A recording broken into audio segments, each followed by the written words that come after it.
Bienvenue sur DMG TV, les histoires mystiques. Si tu es nouveau sur la chaîne, n'oublie pas de t'abonner, de laisser un commentaire, de liker et de partager. Je vais raconter une histoire. Il y a un numéro à l'écran sur le plus 237 655 81 90 17. Envoie ton histoire et on va jouer sur YouTube, Facebook et TikTok. On poste 6 histoires tous les jours sur YouTube. La chaîne c'est DMG TV. Ce qu'on fait c'est pour sensibiliser. Donc s'il vous plaît, toujours laissez un like, commenter, partager. Même si tu n'as rien à dire en commentaire, tu peux quand même dire merci pour l'histoire. Et si tu veux t'adresser à quelqu'un en particulier, tu peux dire peut-être histoire 1. Voilà ce qu'il faut faire. Ou alors poser ta question directement après avoir le H1 que tu vas écrire. Ou alors H2 pour dire histoire 2. Voici. Comme d'habitude, on va commencer avec la première histoire. Allô, bonjour DMG, bonjour à toute la famille DMG, ici LG à l'appareil. Je viens ce matin pour vous raconter une autre histoire. Cette fois-ci, il s'agit de l'histoire de ma tante. Ma tante, c'est quelqu'un qui prie beaucoup. Elle priait tellement bien que les gens même avaient peur d'elle. Les sorciers du village avaient peur d'elle. Parce que tous leurs plans maléfiques qu'ils faisaient, la dame là, Dieu lui montrait ça. Actuellement, nous disons que ce sont des... il y a beaucoup d'histoires que nous écoutons sur la chaîne où ce sont des... On parle beaucoup des gangas, des marabouts, des trucs comme ça. Mais cette fois-ci, c'est quelqu'un qui va à l'église. La dame a prié tellement bien que sa relation avec Dieu était tellement parfaite que c'est difficile de la critiquer. Même quand il la critique, elle sait comment ça se passe. Dieu lui montre les choses comme si c'est la télévision. Elle peut être assise là, en train de parler avec toi. Et puis, du coup, tu vois, elle regarde quelque part jusqu'à... Et puis après, elle continue son chemin. Pendant qu'elle regarde quelque part comme ça, tu as dit qu'elle voit un écran. Ça sort là comme écran plasma. Et tout ce que vous êtes en train de dire, vous étiez en train de dire là-bas, tout sort sur l'écran. Elle vous voit où vous êtes assis et elle vous entend. Et Dieu lui montrait ça. Une fois, il y a un monsieur qui était blessé, son bras s'est déboîté. Il a eu, on dit quoi, entorse. Je ne sais pas si c'est une ou bien un entorse. Il a eu entorse lorsqu'il était sorti de sa cavité au niveau de l'épaule, un truc comme ça. Et les gens ont tout fait, ils ont fait dans le village, ça ne marchait pas. Et là, ils sont allés à la ville, en ville, dans la grande ville. On fait, ça ne marche pas. Elle était là, elle était partie au champ, elle a prié. Elle dit, pendant qu'elle était au champ en train de prier, elle a vu devant elle, comme la télévision, le monsieur était assis sur le banc de l'hôpital et deux anges sont venus. Un à sa gauche, un à sa droite. Ils ont pris sa main et puis ils ont placé. Et au même instant là, le monsieur a retrouvé la guérison là où il était. Un jour encore, elle était avec sa fille, elle était en train de manger. Et sa fille disait que ça m'a regardé quelque part, et puis elle dit j'arrive. Au moment où elle était en train de partir là, non. Les gens étaient en train de la critiquer, l'insulter, traiter la dame là de tous les noms. Et elle est allée, elle est sortie sur ces gens-là, elle a parlé avec eux et autres. Après, plus tard, les gens lui ont demandé pardon pour qu'ils fassent ça. Juste pour dire que Dieu aussi montre des choses aux gens. Juste pour dire aussi que Dieu aussi permet à ses serviteurs, à des gens qui prennent le temps pour lui, Dieu aussi permet aussi à toutes ces personnes aussi de voir ce qui se passe. Ce n'est pas seulement que de l'autre côté qu'on permet aux gens de voir ce qui se passe ou ce qui va se passer. Mais Dieu, lui qui a créé tout, il sait ce qu'il fait, il sait ce qui se passe. Et quand tu es accroché à lui, tu es connecté à lui, tu pries et tu as ton cœur qui est dirigé vers lui, il te montre aussi des choses futures, des choses présentes.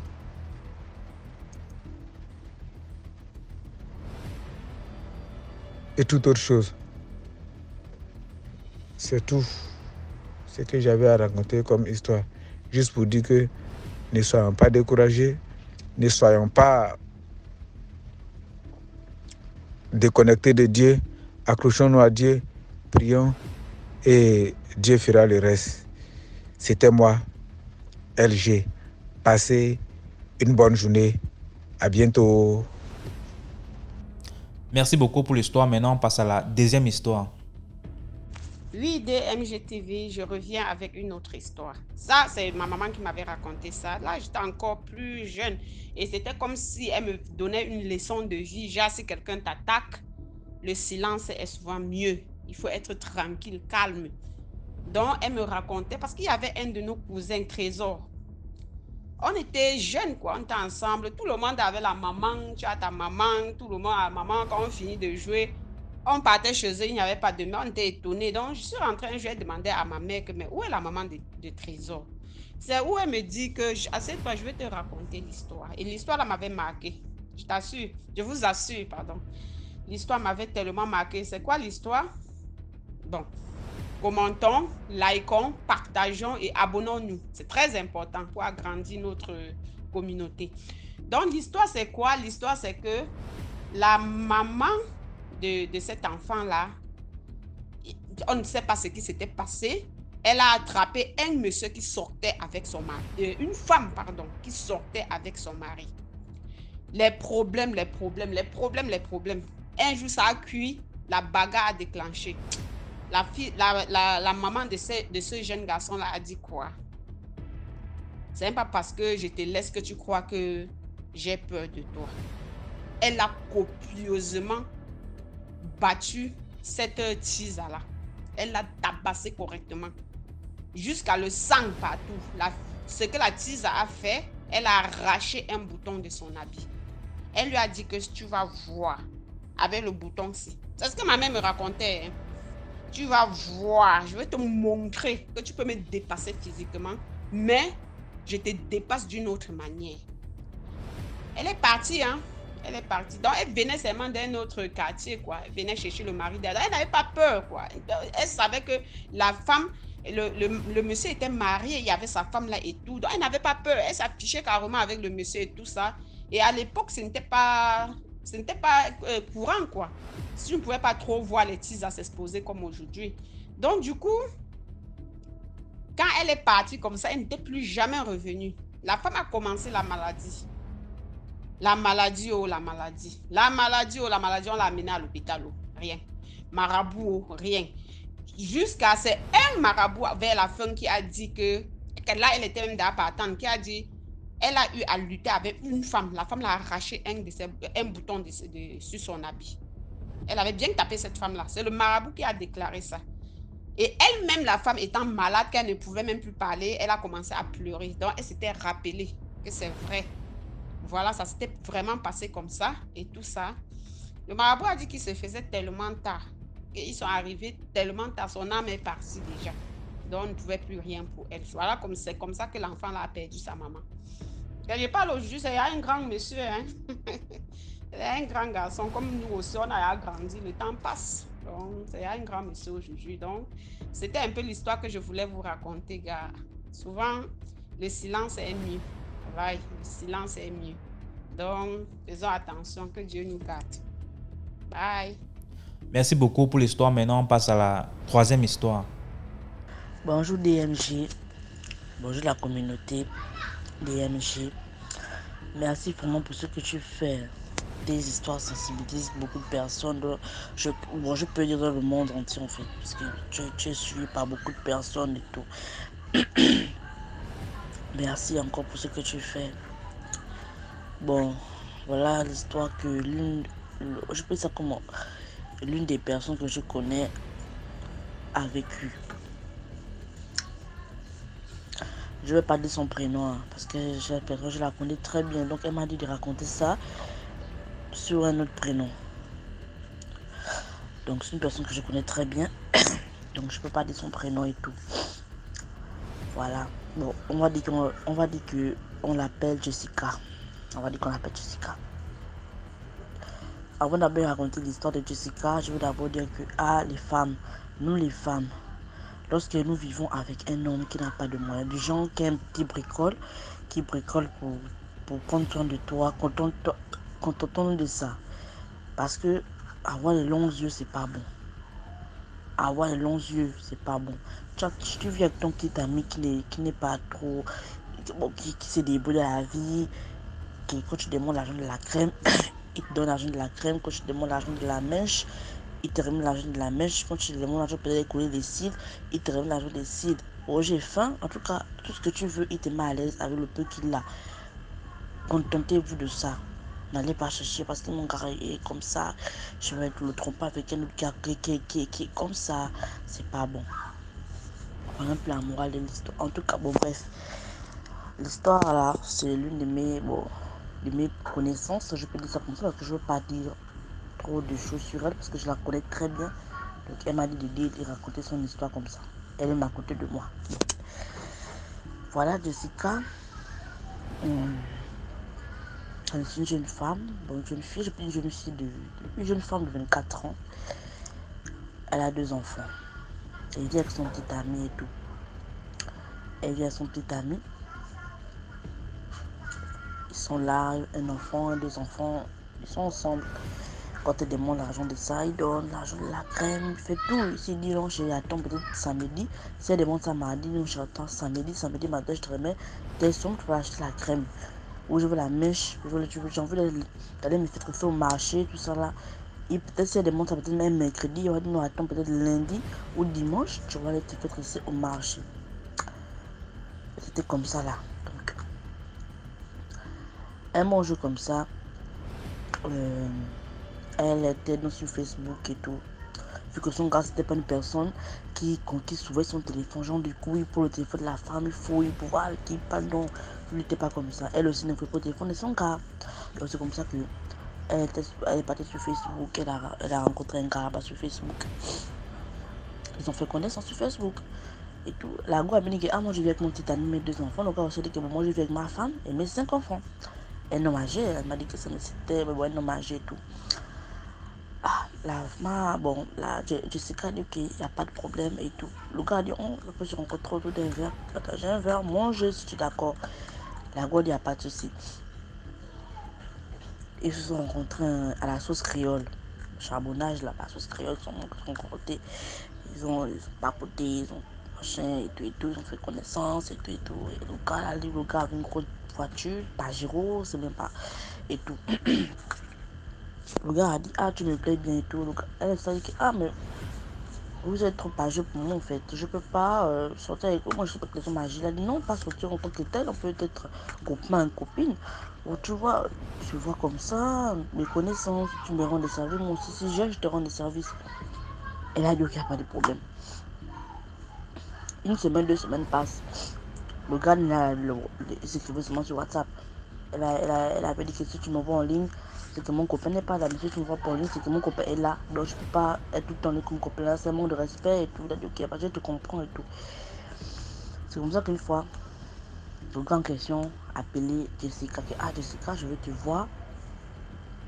Elle a cité des ailes. Pour les Camerounais, c'est qu'on a cité des ailes. Tu prends à la cité, tu t'arrêtes à la cité des ailes, tu prends la voiture qui part vers le premier complément, vers le carrefour Matel là-bas. En tout cas, vers le Cap. Vous voyez, vers le Cap là-bas. Elle a dit, je vais aller faire la cité des ailes. Non, bon, moi je reste à la cité des ailes, puisque ma femme est partie en voyage des enfants. Je vais te faire visiter la maison. C'est pour ça que la femme a. J'aime la femme. Pardon, Jessica dit que. Ok, d'accord, pas de souci. Elle est partie laisser les enfants chez sa soeur pour la journée. Elle a pris le taxi et tout. Elle arrive à déjà pour la voiture, pour le carrefour Matel, le bus. Elle est partie. Elle a appelé le gars qui bon, on va dire qu'il s'appelle François. On dit François, je suis ici à la carrefour Matel, tu es où? Elle a dit attends, j'arrive, j'ai envoyé mon chauffeur te prendre. Donc il n'y a pas de souci. Le gars, le chauffeur du gars, le chauffeur de François est venu et tout. C'est moi le chauffeur qu'on a envoyé vous chercher. Jessica dit qu'il n'y a pas de souci, elle est montée dans la voiture, ils sont partis. Carrefour Matel. Elle a dit Carrefour Matel, elle est pas alignée le Carrefour Matel. Il y a une place là, il y a un motel là au Carrefour. Je ne sais pas le nom du motel. Hein. Voilà. Il y a une place au Carrefour Matel. Oui, Carrefour Matel. Carrefour Matel, il y a un bar là. Il y a une entrée là. Non, vous donnez comme ça. À côté, à côté, il y a un bar, il y a un motel. Je peux dire un motel. Bon, un snack, je ne sais même pas. On dit que c'est un motel avec un snack. Avec un bar. Donc, vous pouvez boire, vous pouvez prendre un pot, papoter dans la chambre et tout. Je peux dire que c'est un motel. Voilà, donc c'est comme ça qu'elle est partie à le gars. Le gars est venu. Le gars a parlé, il dit, ah, chérie, j'ai envie de faire les rapports sexuels avec toi. Jessica dit, ah, tu m'appelais pour me dire ça. Le gars a dit, ah, ok, oui, je t'appelais pour dire ça pour le téléphone, tu ne peux pas accepter vu que je suis âgé, pour toi, je suis âgé. Voilà. Elle a dit, ah, j'ai envie de faire les rapports sexuels, donne-moi quelque chose à boire. J'ai du rhum sur la route, tout ça, ok. Tu bois quoi? Non, je bois la zombie. Booster zombie, là, les gamins, si vous connaissez la boisson, la booster zombie. J'étais 3 boosters zombies, elle buvait. Le gars a commencé à caresser la cuisse. Le gars a dit, ah, tu me plais bien, tu es bien mon genre, tu es protégé et tout ça là. Je veux que tu sois ma petite. Bon, je veux coucher avec toi aujourd'hui. Je peux pas attendre. Ah, la quoi a dit, ok, d'accord. La quoi a dit, tu as combien? C'est ce que Jessica a dit, le gars, tu as combien? Regardez, j'ai 400 000. Là. DMJ. Dès qu'elle écoutait 400 000, là, elle s'est déshabillée. Elle a commencé à caresser le vieux là, je ne sais pas si c'était un vieux ou un jeune, en tout cas il était âgé. Commencé à caresser là, ils ont fait des rapports sexuels et tout. Protéger, non, ils voulaient faire non protéger, non. Prends le préservatif, tu mets, parce que je veux pas avoir des surprises. Je dis avec mon petit ami, je veux pas avoir des surprises. Le gars dit non, moi j'aime faire les rapports sexuels comme ça, j'aime faire avec la banane sans la peau et tout. J'aime faire sans préservatif, il y a plus de sensations et tout. La quoi a dit je ne peux pas faire, c'est comme ça, donc je laisse pas faire. Je te connais pas, je peux pas faire les rapports sans préservatif. Non, je peux pas. Le gars dit ok. Il est parti acheter le préservatif à la caisse, il est revenu, il a mis le préservatif. Ils ont fait les rapports sexuels, tout. Il a remis 400 000. Il a eu 450 000, il a fait le bonus. Il a pris 400 000, elle est partie. Ce qu'il a sauvé, non, c'est parce qu'elle a dit au gars de mettre le préso. Elle est partie, elle a mis tout l'argent dans son compte Airtel Money. Si son mari voyait l'argent, il forcément demandé c'est quoi. Elle a mis tout l'argent dans son compte Airtel Money. C'est que son gars, c'est pas quelqu'un qui fouille son téléphone, qui surveille ce qu'elle fait. Là, non, il n'était pas comme ça, il n'est pas comme moi, il n'est pas comme ça, ils sont toujours ensemble. Elle a mis tous les 45 000 dans le compte Airtel Money. Elle est venue me voir, elle dit, ah voilà, j'ai l'argent. Mais moi, je ne savais pas que c'était ça. C'est maintenant après qu'elle me raconte ça. Je dis voilà. J'ai dit ok, en tout cas, chacun vit sa vie. C'est comme ça qu'elle faisait même des rêves bizarres. Des rêves bizarres d'un gros boa qui vient avaler. Un gros boa qui vient monter sur elle, qui fait les rapports. Dans le rêve, un gros boa et tout ça. C'est plus maintenant, elle a commencé à tiquer. Elle dit, ah ça c'est quoi. Elle a commencé maintenant à prier. Oh Seigneur, je sais quoi. Protège mes enfants, protège mon foyer, protège ma famille. C'est quoi ça. Elle est partie voir même sa mère, on tourne là-bas, elle est partie voir sa mère, que maman voit ce que je fais. Est-ce que c'est pas une avec la famille? La mère a dit non, c'est pas une avec la famille. Chez nous, on appelle le Japon, on n'a pas ça chez nous et tout ça là. Elle a dit ok, elle a prié, chaque moment elle priait avec le psaume, elle priait. C'est comme ça maintenant qu'un jour, elle rêve qu'elle est au milieu de l'océan. Je peux dire ça comme ça, hein. Elle m'a dit ça. Qu'elle est au milieu de l'océan et voit un gros python noir sorti de l'eau qui l'enroule. Le python noir lui dit que tu as pris l'argent, tu as pris mon argent.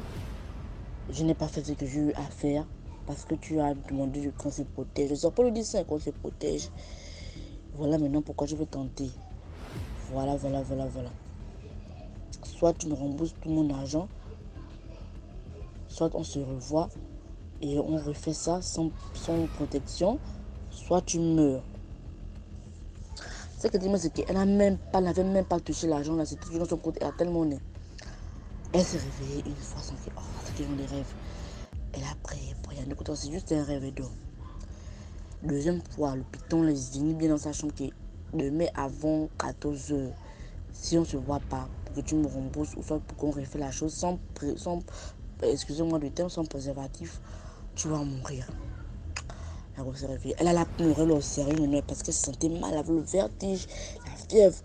Mais le gars, il partage les médicaments en pharmacie. Et non, c'est pas une maladie, je peux dire ça comme une maladie physique, c'est une maladie spirituelle. Elle est partie, elle a appelé le monsieur, monsieur, François, je vais te voir. François, on fait son riz. Tu as compris, non? Elle a dit, oui, j'ai compris. Je te rembourse tout ton argent, je n'ai pas quoi dépenser ça. Le gars a dit, quoi, tu as pas dépensé tout l'argent? Lui pensait il pensait que la quoi avait dépensé parce que les femmes, quand on prend l'argent automatiquement, c'est le marché, c'est le linge, acheter le linge, les chaussures, tout ça, là, les mèches, les tissages, les perruques. Allez, je n'ai même pas touché à ton argent. J'ai réfléchissais comment dépenser ça. Tu es où? Je suis au boulot, que je suis au boulot. Non, je vais te trouver dans ton boulot, je vais te remettre ton argent, mais ça pas bien. Elle est partie. Elle a retiré tous les 450 000. Donc, c'est qu'elle aussi, elle avait les frais dans son compte. Elle a pris tout l'argent dans l'enveloppe blanche. Elle est partie de donner ton argent. Je ne cherche plus à me contacter. Oublie-moi, elle est partie, elle a cassé la puce et puis tout. Elle a même expliqué ça à son gars. Elle s'est séparée, la séparation avec son gars et tout. C'est le moment où j'ai dit que mais si ton gars t'a mis d'abord, t'as d'abord dit que vous vous séparez d'abord, c'est parce que tu as eu le long yeux. Tu es parti voir ailleurs, machin, un papa, tout ça là. Bon, voilà un peu l'histoire que ma connaissance m'a raconté. Voilà. Bon, ça vous dit que quand vous êtes avec un homme qui n'a pas assez de moyens, contentez-vous de cela. Ce qui l'a sauvé, c'est parce qu'elle a dit au gars, au monsieur, de faire des rapports sexuels avec le préservatif. Si c'était pas ça, peut-être elle devait peut-être avoir quelque chose dans son trou, peut-être elle devait mourir automatiquement, mais je ne sais pas, il devait l'arriver. Donc c'est un peu ça qui, quand vous vivez avec votre petite amie qui n'a pas aucune là, restez là, pas chercher ailleurs. C'est un peu ça. Bon, bonne journée DMG. Que Dieu te bénisse.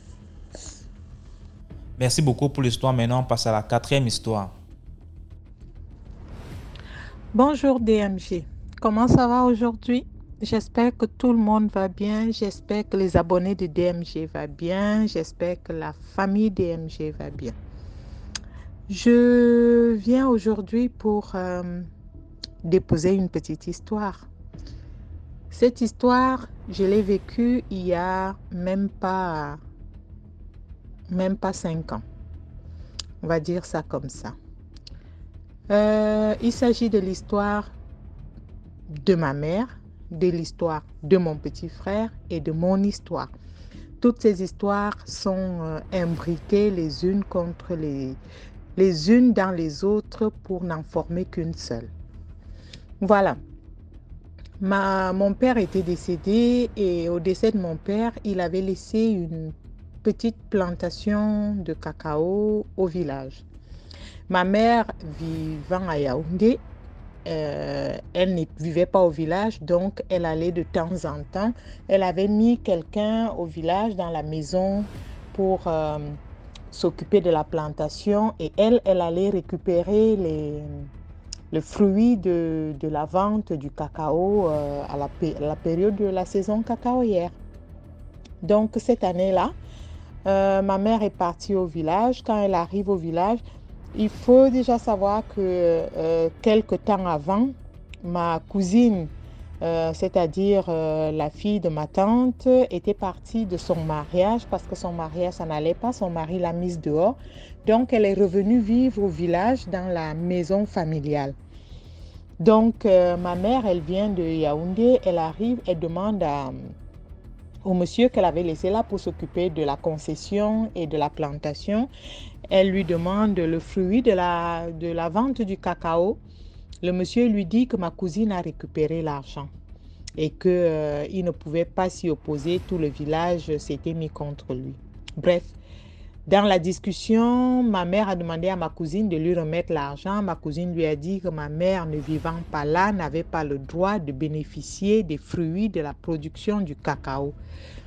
Donc, la dispute s'est envenimée un peu. Ma mère s'étant énervée, elle a appelé X qui a appelé Y. Du coup, on est venu chercher ma cousine. On est allé l'enfermer à la gendarmerie parce qu'il fallait qu'elle donne l'argent qu'elle avait pris. Bref, pratiquement tout le monde s'est opposé à ma mère. Il y avait une partie du village qui était contre ma mère, une partie qui était pour ma mère. Donc, dans la discussion, ils ont cotisé l'argent, ils ont remis l'argent à ma mère. Et ma cousine, quand elle sort de sa cellule, elle arrive dehors et dit à ma mère, « J'espère que l'année prochaine, tu reviendras encore chercher cet argent. » Le temps, ça se passe à la période du cacao, décembre, janvier. En février, on réitère la même phrase à ma mère. On espère que tu reviendras souvent récupérer l'argent du cacao. Bref, au mois de mars, le 8 mars, ma mère fait un AVC. Quand ma mère fait son AVC, elle est hospitalisée. 11 jours après, ma mère décède. Je demande une autopsie. Quand on fait l'autopsie, on me dit que ma mère a eu une encéphalite virale, c'est-à-dire qu'il y a des abcès qui sont sortis sur son cerveau, mais sans point d'appel. Point d'appel, ça veut dire quand tu as un truc une infection de ce genre, il y a une plaie quelque part, il y a un endroit par lequel la maladie est rentrée, mais chez ma mère, il n'y avait aucun point. Il n'y avait aucun endroit où la maladie elle est rentrée. Bref, ma mère décède. On finit d'enterrer ma mère. Moi, personnellement, je suis l'aînée. Je dis, je ne veux plus des histoires de terrain, de cacaoyère, de quoi que ce soit qui concerne le village. Entre-temps, mon petit frère, de temps en temps, il m'appelle. Moi, je vis en Europe, je ne vis pas au Cameroun. De temps en temps, il m'appelle, il me dit, est-ce que tu peux me trouver 300 000 à tel moment parce que j'ai tel ou tel problème. Bon, je cherche l'argent, je lui envoie. Et puis un jour, j'appelle mon petit frère, je dis, mais au fait, chaque fois que tu me demandes des sommes d'argent, dis-moi, est-ce que tu as fait quelque chose? Est-ce que quelqu'un te fait chanter? Est-ce que tu as mis une femme enceinte que tu ne veux pas que ta femme sache? Parce que mon petit frère était marié, il avait un enfant, une fille. Et là, il me dit, non, mais je pense que tu vas te fâcher contre moi. Je lui dis, quoi? Il me dit, j'ai décidé de borner toutes les terres que mon papa nous a laissées et de faire un titre foncier sur toutes ces terres-là. Je lui dis, mais punaise, tu as vu comment ça s'est passé avec maman parce que pour les disputes par rapport à ces terres. Et toi, maintenant, tu vas te mettre là-dedans. Il me dit, ce que tu ne sais pas, c'est que toi, étant l'aîné, et toi, tu nous soutiens tous. Donc, j'ai décidé avec mes autres frères qu'on mettait tous ces titres fonciers en ton nom. Mais les gens du village ne savaient pas qu'ils le faisaient à mon nom. Donc, lorsqu'il y a eu la descente du sous-préfet, du machin, du truc, après la descente du sous-préfet, un mois, même pas un mois après, il y a eu après la descente du sous-préfet, le jour même, les levées topographiques, la descente du sous-préfet et tout ce qui s'est passé, ils sont repartis. Après, il y a eu une dispute entre mon petit frère et ma cousine. Ça s'est passé et mon petit frère, lui, l'a négligé. Et après, un mois après, on m'appelle. On me dit que mon petit frère s'est réveillé le matin. Il avait très mal au ventre, très mal au ventre. Il était quoi quand on m'a appelé? Il devait être 7 heures du matin. J'ai couru faire un Western Union pour qu'on l'amène à l'hôpital, machin, bidule. Je dis, mais qu'est-ce qu'il a mangé? Qu'est-ce qui s'est passé? Mon petit frère est arrivé à l'hôpital. On l'a hospitalisé. Le soir à 17 heures, on m'appelle. Ma fille m'appelle pour me dire que son oncle est décédé. Je dis, mais c'est pas possible. Ce n'est pas possible. Mon petit frère est décédé le 15 septembre. On a enterré le 30. Le 15 octobre, mon autre petit frère qui suivait celui-là, lui aussi, il est décédé d'une mort mystérieuse aussi.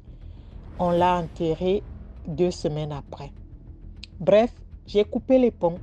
Moi, je ne voulais plus rien parce que moi, j'adore mes enfants, j'adore la vie.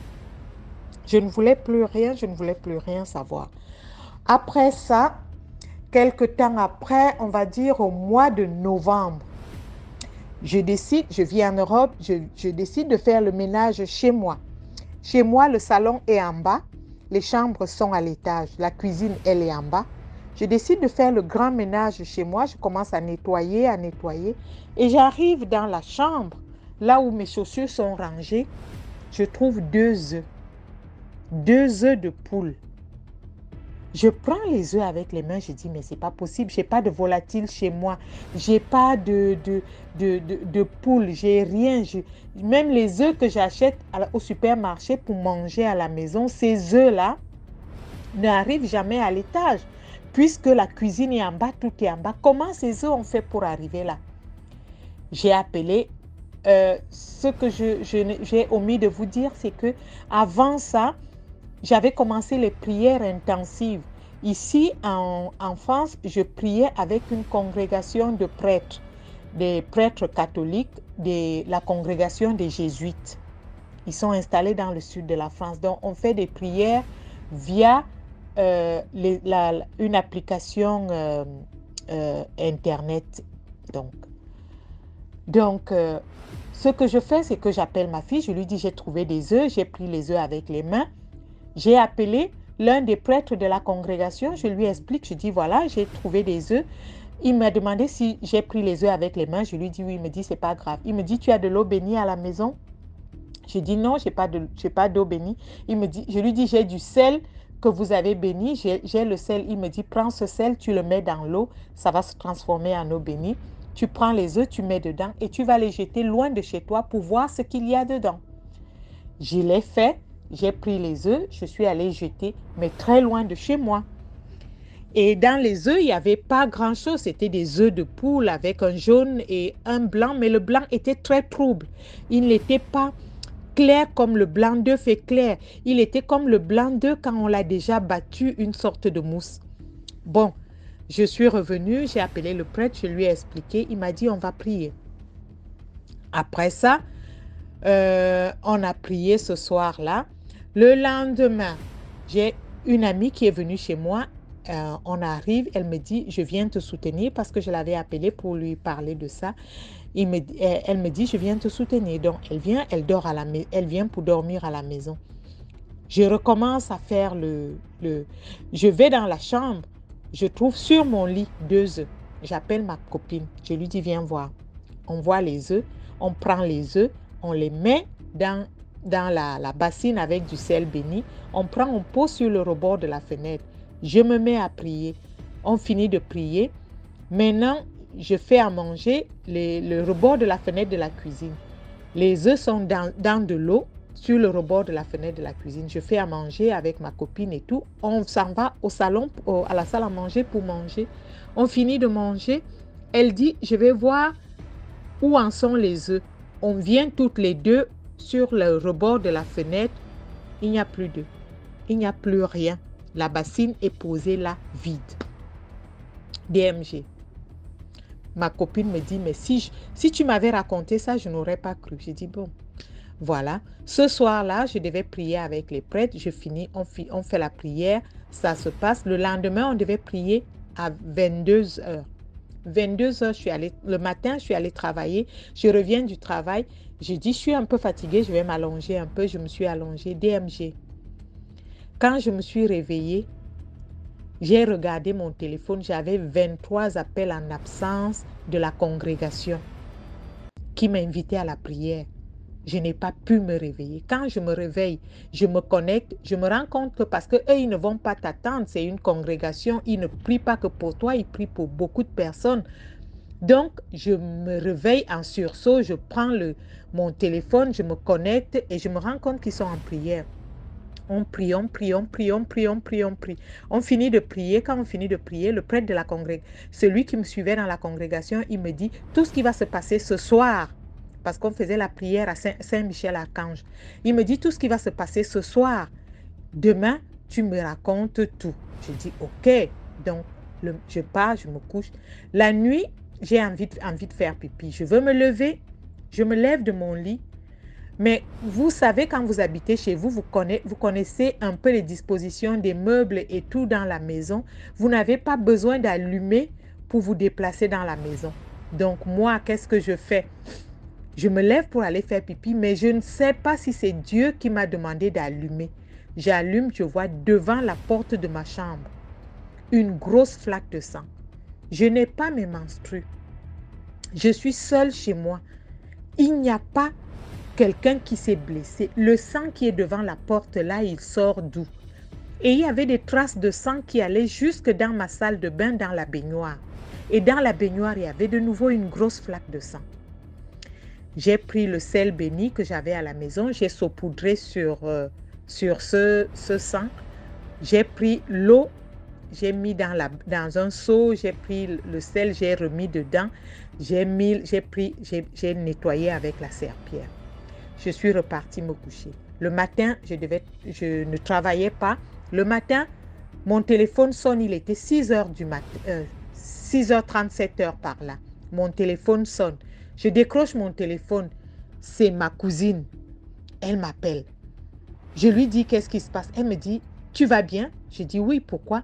Elle me dit, j'ai fait un de ces rêves cette nuit.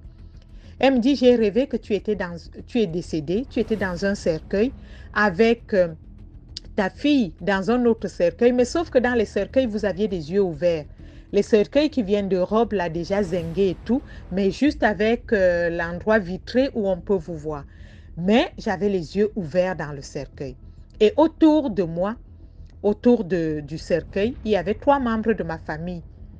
Le genre, vous savez, quand quelqu'un est décédé au pays, les 2 personnes qui surveillent le cercueil, il y avait 3 membres de ma famille. Les personnes qui sont toujours autour du cercueil, il y avait 3 membres de ma famille. 3 membres très proches de ma famille qui étaient autour du cercueil. Donc, et ils surveillaient le cercueil et au bout d'un moment, les gens pleuraient et moi, du coup, j'ai ouvert mon cercueil, je suis sortie du cercueil et quand je sortais du cercueil, les 3 personnes essayaient de m'attraper pour me remettre dans le cercueil. Je leur glissais des mains comme si c'était le gombo, comme si j'avais le gombo sur comme la silure, comme je glissais. Bref, je suis sortie du cercueil, j'ai marché sans me retourner, je suis partie. Ma fille a fait de même. Je raccroche avec elle, je voulais m'apprêter à appeler le prêtre, mais je regardais l'heure parce qu'il y a des heures où ils sont en prière, parce qu'ils sont dans un monastère qui est un peu retiré, donc ils sont souvent, il y a des horaires, on ne peut pas les appeler tout le temps. Donc, pendant ce temps, mon téléphone sonne. Mon petit frère qui était décédé, sa femme est en train de m'appeler. Je décroche le téléphone. Je lui dis qu'est-ce qui se passe. Elle me demande, tu vas bien? Je dis oui. Elle me dit, mets-toi vraiment en prière. Je dis, qu'est-ce qui se passe? Elle me dit, j'ai rêvé cette nuit parce qu'elle habitait encore dans la maison, la petite maison que j'avais construite pour ma mère au village. Elle habitait encore dedans. Elle était encore là avec son enfant. Donc, elle me dit qu'elle a rêvé toute la nuit qu'il y avait 2 mères poules qui se battaient. 2 mères poules. Et quand elle s'est réveillée le matin, ils ont trouvé, dans la bagarre, l'une des poules a tué l'autre.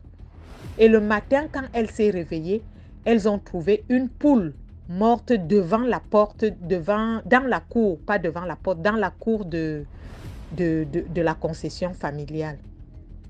Je lui dis, Dieu est en train d'agir, je ne sais pas dans quel sens, mais Dieu est en train de faire son travail. J'ai appelé le prêtre, je lui ai expliqué. Il me dit, il faut savoir une chose, c'est que là, les prières ne sont pas finies. Il me dit, là, c'est juste que l'ennemi est blessé, mais l'ennemi n'est pas encore terrassé. Il faut continuer à prier. J'ai dit, ok. On a continué nos séances de prière. Mais il m'a dit, il faut savoir que quand la flèche de l'archange Michael est partie, elle ne revient pas sans avoir atteint la cible. On a continué les prières, Mais j'aime autant vous dire que Dieu m'a sauvée parce que quelque temps après, j'ai eu un accident de circulation, mais très, très grave. Et de cet accident, je suis sortie juste avec une petite entorse au niveau de mon coude. Mais ma voiture, quand la voiture était debout, avant que le remorqueur n'arrive, on avait l'impression que ma voiture n'avait rien eu. Mais lorsque le remorqueur est arrivé, le train avant de la voiture était posé sur la chaussée, donc je mourais dans cet accident. Mais quelque temps après que l'accident de voiture se soit passé, les prières se sont intensifiées. Je suis même allée à une retraite spirituelle. Après la retraite spirituelle, les 3 personnes qui étaient autour du cercueil, la première personne est décédée. Même pas un an après, l'autre personne est décédée. Et 6 mois après que l'autre personne soit décédée, la 3e personne aussi est décédée. Je suis toujours vivante par la grâce de Dieu. J'ai quelques petits bobos de temps en temps parce que c'est le train-train de nous tous. Mais pour une histoire de terrain, j'ai perdu ma mère, j'ai perdu mes 2 petits frères et j'ai failli laisser ma vie. Aujourd'hui, ces personnes, elles ont laissé ces terrains. Moi aussi, je partirai, je laisserai ces terrains. Mais j'ai préféré ne plus m'intéresser à ces terrains, ni à ces cacaoyères, ni à... Non, non, non. J'ai besoin de vivre, j'ai besoin d'aimer, j'ai besoin d'être aimé. Et je pense que Dieu nous a envoyés sur terre pour aimer, pas pour posséder des choses. Voilà. Ça, c'est ma petite histoire. Likez, partagez, DMG. Bonne journée à vous tous et que le Seigneur nous protège. Merci beaucoup pour l'histoire. Maintenant, on passe à la 5e histoire. Allô, bonsoir DMG.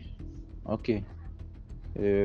Suite à notre dernière conversation concernant le bruit qu'il y avait dans l'enregistrement précédent que j'avais fait, bon, j'avais comme ça dit, bon, écoutez, je vais essayer de monter en live et puis raconter mes histoires. Mais je n'arrivais jamais à trouver le moment juste, disons, l'heure idéale pour pouvoir être connecté comme les autres frères de la team.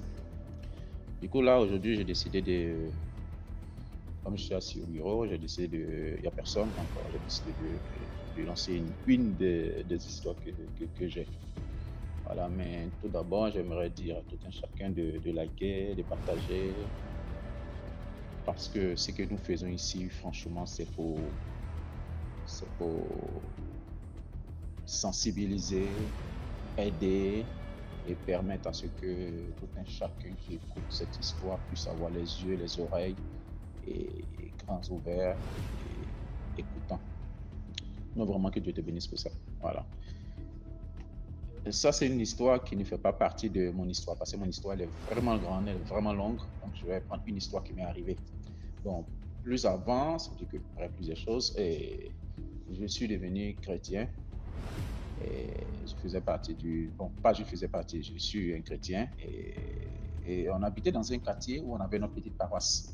Voilà, là où on partait prier le dimanche, le mercredi et autres. Et pendant ce temps, j'étais aussi maître des arts martiaux. Précédemment, j'avais dit que je suis devenu maître des arts martiaux quand j'avais, je crois, 12 ans déjà. J'étais déjà ceinture noire première dame. Donc, avec le temps, j'excellais et puis bon, disons, du karaté pur, hein, pas du karaté d'ordre spirituel. Quand je vais aussi vous expliquer cette histoire-là. Voilà. Du karaté pur en tant que sport, voilà, comme certains vont jouer au ballon et autres là. Donc, en terminale, j'avais un dojo. Du coup, il y avait une famille qui aimait bien. Mon ami de classe, il a vu qu'en EPS, c'était vraiment très fort. Et il m'a dit, mais toi, franchement, en EPS, tes mouvements que tu fais, franchement, on dirait que tu me caches quelque chose là. Je lui ai dit, bon, je vais l'appeler comme ça. Je l'appelais voisin. Voilà, je l'appelais comme ça, voisin. Donc, je lui ai dit, mais voisin, il dit, non, tu me caches quelque chose. Je lui ai dit, oui, c'est vrai, bon, viens, je te dis, bon, je fais les arts martiaux, je suis maître, tout ça. Il dit, ah bon? Non, il faut que tu m'apprennes. Il faut que tu m'apprennes. Léonidas, il faut que tu m'apprennes. Il dit, ok. Donc, comme ça, je commence à l'entraîner. Et puis, ses petits frères aussi, ils ont aimé la chose. Donc, toute la famille s'est carrément attelée. Il y avait beaucoup de garçons. Je crois qu'il avait 3 ou 4 filles. Donc, toute la famille, ils se sont attelés à faire les arts martiaux. Donc, le soir, on descendait, j'allais chez eux. Mais eux, ils n'habitaient pas trop loin de la paroisse. Ça veut dire qu'il y avait une rue qui différenciait leur maison et la paroisse. Et moi, j'étais constamment à la paroisse là. Bon, pour une autre histoire que je vais vous raconter encore. Pourquoi j'ai carrément grandi à la paroisse, pas grandi. C'est là que j'ai eu mon parc. J'ai passé plus de temps à la paroisse, à l'église, disons. Mais eux, juste à côté de leur maison, il y avait un autre bâtiment. Après le bâtiment, c'était 2 villages jumelés. Après le bâtiment, il y a une broussaille. Et dans la broussaille, il y avait le cimetière de la ville. Disons, pour ceux qui connaissent Bingerville, c'était propre à Bingerville. C'était purement à Bingerville, voilà. Donc bon, vous savez, hein, arrivé un moment, vous connaissez les cimetières du pays, là. Ça fait vraiment peur, pas les cimetières de Blancs. Bon, disons, nous on est en Europe, maintenant, par la grâce de Dieu. Donc, quand tu regardes les cimetières de Blancs, mon cher, tu peux même aller dormir, traverser sans problème. Mais quand tu regardes les cimetières africains, mon cher, tu as le cœur qui bat à vivre à lui. Mais quand vous habitez à côté d'un lieu comme ça, avec le temps, bon, ça devient une familiarité, quoi. Vous ne sentez pas trop que c'est quelque chose de bizarre. Vous voyez? Donc, moi, un jour, on était tous assis. Bon, souvent, on est assis, là, on cause de rien, de tout. Souvent, on fait quelques exercices, on joue un peu de foot. Bon, c'est-à-dire que quand tu rentres, il y avait une voie. La voie qui descendait, qui partait à l'école, et il y a une autre voie qui descendait, qui se menait la ruelle jusqu'à ce que tu arrives juste en face de eux, disons, leur portail. Et après eux, après leur cour, il y a une autre cour. Après cette cour-là, c'est la broussaille, comme j'ai dit. Donc, ça veut dire qu'il n'y avait plus d'autres routes. Donc, c'est la seule entrée, c'est une voie unique. Tu rentres, tu dois ressortir. Parce que si tu veux continuer, tu vas au cimetière. Et c'est la broussaille qui est là. Donc, nous, on s'assied là souvent. Et sous les arbres, là. Il y avait un acacia et il y avait une autre clôture qui était juste de l'école. Bon, c'est les détails. Là où on s'entraîne aussi. Donc, on s'assied. Généralement, on s'assoit là pour pouvoir discuter, bavarder, causer. Et puis bon, on restait là jusqu'à 20h, 21h. Mais ça ne nous disait rien, quoi. Parce que comme je dis, quand tu vis dans un lieu, arrivé un moment, tu commences à te familiariser à l'endroit. Non, ça ne nous disait rien. Pendant qu'à Bingerville, ça, il faut que je vous le dise, dans le temps, il y avait des trucs pas possibles, du mysticisme, pas possible. Et à l'église, on en a vu des centaines et des tonnes. Et voilà pourquoi je vais vous revenir à chaque fois. Donc moi, je me lève et dis, bon les gars, moi je vais rentrer. Je vais rentrer. Donc chaque fois, c'est comme ça on causait. Bon, moi, je suis rentré. Un jour, bon, on dirait que j'étais allé au stage ou là. Un jour, je reviens à la maison. Il me dit, ah, Léonie, tu sais pas ce qui s'est passé ici. Il dit, mais qu'est-ce qui s'est passé, les enfants? Ah, non, moi, tu peux pas croire que, franchement, il y a eu vraiment du bordel. Il y a eu, excusez-moi du thème, il y a eu vraiment du mélange. Il dit, mais quel mélange? Et c'est l'un des plus petits qui me dit ça. Il me dit, non, que tout le monde est tombé en transe dans la maison, surtout les filles. Je dis, quoi? Tout le monde est tombé en transe? Je parle bien de ma famille d'élèves. Comment tout le monde est tombé en transe? Tout le monde est tombé, tu n'étais pas là. Quand tu t'es levé, tu es parti. Après, tout le monde est tombé en transe, on ne sait pas ce qui s'est passé. Mais c'était aux environs de... Et ça, c'était aux environs de 19h, non, oui, 19h, 20h par là. Vous savez, à 19h, 20h en Afrique, il fait déjà très tard. Et c'est la broussaille, tu ne vois même pas de lumière. Et c'est comme ça que je m'informe, je dis, mais qu'est-ce qui s'est passé? On dit, non, ça a commencé d'abord par la plus petite, la plus jeune des filles.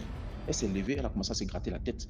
Et bizarrement, elle a commencé à parler seule, on ne savait pas pourquoi. Et après, la grande sœur l'a suivie. Elle est rentrée à la maison en courant dans le salon. Après, elle est ressortie, elle est repartie dans la chambre, comme si elle était en train de délirer, quoi. Donc, c'est tenant les cheveux, la tête, elle parlait, on ne sait même pas de quelle langue. Après, les garçons ont pris. Ces temps commençaient à se traîner par terre. Et chose bizarre, on avait aussi, eux aussi, ils avaient un autre voisin, que je vais appeler peut-être Z. Z habitait juste derrière. Donc, Z, qu'est-ce que lui, il a fait? Lui aussi, il a été pris par cet état d'esprit-là. Ils ont commencé à d'autres voulaient se déshabiller, les filles ont failli se déshabiller. Donc, maintenant, il se trouve que la mère de mes élèves-là, parce que le monsieur, il avait 2 femmes. Mais la mère, la première en question, qui est la mère des plus grands enfants, apparemment, elle était ce qu'ils appellent au pays baoulé, comian. Ça veut dire que ceux qui dansent les masques, là. Ils mettent des pots sur eux, puis ils dansent, ils tombent en transe, ils dansent. C'est comme ça, la mère, elle rentre dans sa chambre, elle ressort, elle met la potière, et paf, elle commence à tomber en transe. Pouf, on la voit rentrer à 7 heures, là, je vous dis, à 20 heures, elle rentre au cimetière. Pris de panique, quand elle rentre au cimetière, on ne sait pas, tout le monde est paniqué, là. Le papa, lui, c'était un agent de, je ne sais pas, il travaillait où, là, déjà. Donc, lui, qu'est-ce qu'il fait? Lui aussi, c'était un guérisseur. Donc, lui aussi, il essaie de calmer un peu les filles, prendre les tisanes. Pendant ce temps, la mère est en train de les combattre. Quand elle ressort, on la voit en transe en train de parler. Ça veut dire que maintenant qu'elle est ressortie, automatiquement, les enfants qui étaient pris en transe ont commencé eux aussi à leur tour à parler. C'est-à-dire qu'il y a une voix d'une personne qui n'était pas la leur. Et c'est comme ça Et c'est comme ça, la plus petite dit, pourquoi moi je suis en train de faire la chose avec mon mari et vous m'observez? Il s'est trouvé que Z, qui est le voisin de derrière, quand ils étaient assis, parce que quand moi je me suis levé, je suis parti, et ils sont restés quand même. Et Z a vu quelque chose, une silhouette dans l'arbuste, et il a tapé, il a juste donné du coude au frère qui est à côté, le plus grand élève, il dit regarde. Il se trouve qu'il y a deux personnes qui sont en train de faire des rapports sexuels là-bas. Bon, vous voyez deux personnes dans la direction, c'est-à-dire dans le broussailles du cimetière, qui font des rapports sexuels. Il y a un qui est en train de carrément chevaucher l'autre. Et directement, toutes les filles, tous les garçons, tous ceux qui étaient là ont jeté un coup d'œil. Bon, par curiosité, cherchaient à voir. Certains voyaient et d'autres, oh, mais qu'est-ce qu'il faut mettre? Mais qu'est-ce qu'ils font? Ils ont commencé à lever le ton. Et c'est comme ça, après quelques minutes, ces silhouettes-là, parce que franchement, ils ne les avaient pas bien vues. Mais ils voyaient deux silhouettes, un derrière et l'autre accroupi, qui est en train de faire ça. Tu comprends? Donc pour eux, c'est des personnes normales. Or, en réalité, c'était des esprits qui étaient en train de s'accoupler. Et c'est comme ça que les jeunes filles sont en transe et ils ont commencé à expliquer. Donc, parmi les deux, le monsieur disait, bon, laisse la mère donner ce qu'il faut, rentrons. Mais la femme, elle était catégorique, elle ne voulait absolument pas lâcher. Elle dit, non, comme ils nous ont regardés, eux aussi, ils vont faire pour eux, pour que nous aussi, on les regarde. Genre, le frère et la sœur doivent s'accoupler, pour qu'eux allaient aussi les regarder. Ou dans le cas contraire, on va prendre une pour aller au cimetière.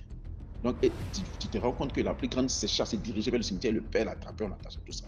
C'est comme ça, ils sont allés crier. Et comme notre église n'était pas trop loin, et ils ont passé ce que je suis en train de raconter, c'est l'un des petits de l'église qui m'a briefé après. Ils sont allés prendre le père spirituel, c'est-à-dire qui était visionnaire, et lui qui est ressorti en soutane et à l'accent, on a mis toutes les filles sont rentrées dans la maison, on a fermé la porte, il est rentré là-bas, et ensuite il a commencé à encenser au maximum, chanter, verser le parfum Saint-Michel, commencer à faire des délivrances pour que cet esprit maintenant puisse les lâcher et puis partir. Donc, à la fin, quand moi je suis arrivé, et ils m'ont expliqué ça, et j'ai regardé les jeunes filles, je leur ai demandé avec mes amis, ce sont mes élèves, ce sont mes amis aussi, et ils ne se sont même pas souvenus de ce qui s'est passé. Même pas une trace. Aucun d'entre eux ne s'est souvenu. Mais quand tu leur demandes qu'est-ce qui s'est passé, ils se disent non, mais c'est vrai que j'ai fait un rêve. Et bizarrement, tous avaient fait le même rêve. Mais ils ne se rendaient pas compte de ce qui s'est passé. Du coup, la moralité de cette histoire-là, parce qu'après je vais revenir encore avec d'autres histoires dans cette même famille, parce qu'en réalité, les garçons, et tous faisaient l'école des beaux-arts, et les femmes partaient à l'école d'enseignement nature générale. Donc, ce qui faisait que le soir, les garçons, ils pouvaient peindre, ils peignaient. Et je vais vous raconter une autre histoire du plus grand qui est tombé sur un esprit. Bon, à la fin, après je vais vous raconter. Donc, la moralité de cette histoire d'MG, c'est pour dire quoi? C'est pas toute chose. La curiosité est aussi un défaut. On peut utiliser la curiosité pour pouvoir réaliser quelque chose, pour pouvoir, je sais pas, innover des choses, mais attention, faisons attention à une curiosité trop maladive. Voir des silhouettes en train de faire je ne sais quoi, tapoter tes frères ou tes amis pour qu'eux aussi puissent en jouir, disons, du regard à cette chose bizarre qui se passe. Voilà ce que ça a dû porter. Et à l'heure où je vous parle, bon, c'est vrai, bon, peut-être qu'avec le temps, Z a décidé plus tard. Apparemment, on ne sait pas qu'est-ce qui s'est passé, parce qu'il aimait aussi faire des choses bizarres. Mais quand je suis retourné au pays, on m'a dit non, qu'ils vont trouver son corps. Les gens sont venus le jeter au bord du cimetière. On a enlevé tous ses organes. Bon, ça c'est. Je suis en train de vous parler d'une histoire de 2007. 2007, oui, 2007, 2008. Donc c'est un peu ça. Ça c'est une de mes histoires. Je reviendrai encore. Vraiment merci JMG. À cause de ton émission maintenant, à chaque fois que je croise des clients, mon frère, je ne me tarde pas de regarder leurs mains pour voir s'ils ont des bagues bizarres, s'ils ont des trucs bizarres. Parce que franchement, je croise beaucoup de monde, beaucoup de chefs d'entreprise, vraiment d'entreprises vraiment puissantes, parce que je travaille pour une multinationale qui est très puissante. Et on est un peu ce qu'on appelle field service engineering. On va, on installe, on apprend, tout ça. Donc je croise tellement de monde que maintenant, mon cher, quand je regarde le blanc, avec un peu de réticence, mon cher. Et j'ai pris toujours. Donc prier. C'est très important, prier. J'ai aussi aimé l'intervention de tonton Alex, qui est très réaliste. Franchement, il est très réaliste. Un jour, je vais causer avec lui un peu, parce que franchement, il est réaliste. Mais il vit la chose. Lui, carrément, il vit la chose. Il n'est pas comme nous autres qui ont vécu ou qui ont reçu des informations. Mais lui, il vit la chose, il pratique la chose. J'ai aimé son intervention parce qu'il a donné beaucoup de conseils. Pas ce qu'il a fait, mais il donne beaucoup de conseils à l'intérieur. Voilà, merci. Donc, pour les chrétiens, priez beaucoup parce qu'eux, ils ont la possibilité de se doter des forces spirituelles parce qu'ils sont le spirituel. Mais nous autres, nous comptons sur quelqu'un pour nous aider. Du coup, si tu comptes sur quelqu'un, alors prie beaucoup cette personne-là et respecte les normes pour que toi aussi, à ton tour, tu sois protégé de l'arme. C'est un peu ça. Merci et bien à vous. À la prochaine. C'était Leonidas d'Italie. Merci beaucoup pour l'histoire. Maintenant, on passe à la 6e histoire. Bonsoir DMG, bonsoir la team DMG. Partagez et likez. Bon, moi c'est la première fois que j'envoie une histoire. Je te suis depuis plus d'1 an. Vraiment beaucoup de courage. Et merci à tous qui nous envoient les histoires. Merci pour ceux qui racontent leurs propres histoires, leurs propres vécus. C'est beaucoup de courage. Merci à vous et merci de continuer à encourager le mouvement. Alors, pour la première histoire que je vais raconter, je vais vous raconter l'histoire du Trésor. Ça se passe dans les années 2000, Cameroun, pour ceux qui connaissent dans Alekié, plus précisément à Obala. L'histoire était sortie même dans les journaux. Alors, Trésor, c'est l'histoire d'une balance. Alors, c'était une dame qui vendait au marché. Bon, elle avait donné naissance à un garçon. Son enfant, vous voyez les enfants qui ne marchent pas, qui ne parlent pas là et qui rampent avec le ventre et tout le temps malade et tout. Donc, apparemment, partout où elle partait, on lui disait que c'était un génie et qu'elle devait laisser retourner le génie. Et cela devait se faire comment? Elle devait aller près d'une rivière déposer l'enfant et ne pas se retourner en fait. Donc la dame, pendant le processus, elle n'a pas eu le cœur, elle s'est retournée. Apparemment, l'enfant pleurait et tout, elle s'est retournée. Et quand elle se retourne, il n'y avait plus que la tête. Tout le bas était déjà le serpent. Prise de compassion, elle a apporté son serpent. Elle est partie avec. Donc, quand elle rentre avec son serpent, apparemment, je ne sais pas si le serpent a parlé, le serpent lui a dit, comme tu m'as aimé, tu m'as accepté, tu m'as fait du bien, sache que moi aussi je vais te faire du bien. Donc, en journée, le serpent, du moins Trésor, se transformait en balance. Comme les balances que les Maguides appellent souvent la farine là. Se transformait en balance et elle amenait la balance au marché. Donc d'apparence ordinaire, on ne voit que la balance, mais apparemment c'était un serpent qui prenait l'argent des femmes. Vous voyez, il y a les femmes, tu vends, tu ne vois pas l'argent là. Voilà. Donc il prenait l'argent des femmes, il revenait donner à sa mère. C'est comme ça qu'elle s'est amassé beaucoup d'argent. Elle a fait fortune et elle a donc décidé de s'offrir des vacances. Quand elle décide donc de s'offrir des vacances en Europe, elle va faire comment avec la balance? Elle va faire comment avec son enfant? Apparemment, il y avait un rituel. Elle devait donner des œufs au serpent et tout. À une certaine heure, il fallait automatiquement le faire. Elle ne savait pas comment faire alors. C'est comme ça qu'elle appelle donc sa copine qui lui demandait depuis peu que gars, ta vie a changé comme ça, tu ne me donnes pas le secret, donne-moi le secret et tout. Elle dit donc à sa copine que voici donc mon secret. Elle explique à sa copine, elle dit tout à sa copine accepte. Elle dit à sa copine, ok, le temps que je ne serai pas là, toi tu vas rester, tout ce qui va amasser, ce sera pour toi, mais tu nourris, du moins elle donne le rituel à son ami. C'est comme ça qu'elle part, l'ango reste. Trésor lui donnait tout et elle ne s'est pas seulement contentée de l'argent, apparemment elle a commencé à coucher avec le serpent. Quand la vraie propriétaire revient alors, donne-moi ma balance, elle refuse. La balance même ne retourne pas à elle. Les problèmes, chaque jour au marché, la bagarre, au quartier, les problèmes, chaque jour les problèmes. Comme chez nous à Oumalala, la chefferie c'est pas Akachi, il y a les chefs pas Akachi et il y a un chef suprême. Donc avant de porter certains problèmes du quartier. On commence par le chef, après ça passe sur le chef suprême, après ça part à la gendarmerie. Donc, ils sont arrivés chez le chef du quartier. On demande que vous discutez quoi? Les deux parts de la balance, personne ne veut dire la vérité. Chaque jour les problèmes, chaque jour les problèmes. C'est finalement arrivé chez le grand chef suprême. Vous tous vous connaissez alors les grands chefs? Comment ça se passe? On dit que dites la vérité. Qu'est-ce qui se passe? Il n'y a pas que cette balance que nous tous nous voyons. C'est là que vous discutez. Dites la vérité. C'est comme ça que la mère de l'enfant finit de dire la vérité. Comme quoi, elle a pris son enfant.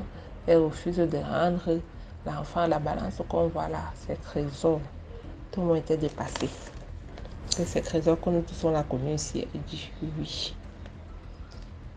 Ah, les deux femmes, on les a mis en prison et elles ont été à la gendarmerie. Bon, la chefferie, on ne sait pas trop ce qu'ils ont fait des trésors, mais les deux ont perdu. Les deux ont perdu trésor. Celle même qui avait trésor, je la remarque jusqu'aujourd'hui, cette femme-là est vie. Elle avait amassé des richesses, elle avait beaucoup de cars qui faisaient Douala Yaoundé, Obala Yaoundé. Aujourd'hui, ces cars-là, elle n'a plus de cars, mais quand même, elle a les maisons qu'elle a construites avec l'argent de trésor. Donc, nos mères au marché là, du monde, peu importe là, on se trouve, il y a que la prière parce que on peut voir que c'est peut-être l'assiette ou bien la marmite ou la calculatrice, et pourtant, c'est pas ça. Aujourd'hui, c'est devenu tellement compliqué qu'il n'y a que la prière. Bon. Merci DMJ, j'espère que tu vas publier mon histoire. Voilà, c'était tout pour aujourd'hui. J'espère que tu as aimé la vidéo d'aujourd'hui. Sinon, laisse un commentaire, like, partage. Si tu n'es pas encore abonné, abonne-toi. On se prend demain 12h pour une nouvelle vidéo. Ciao.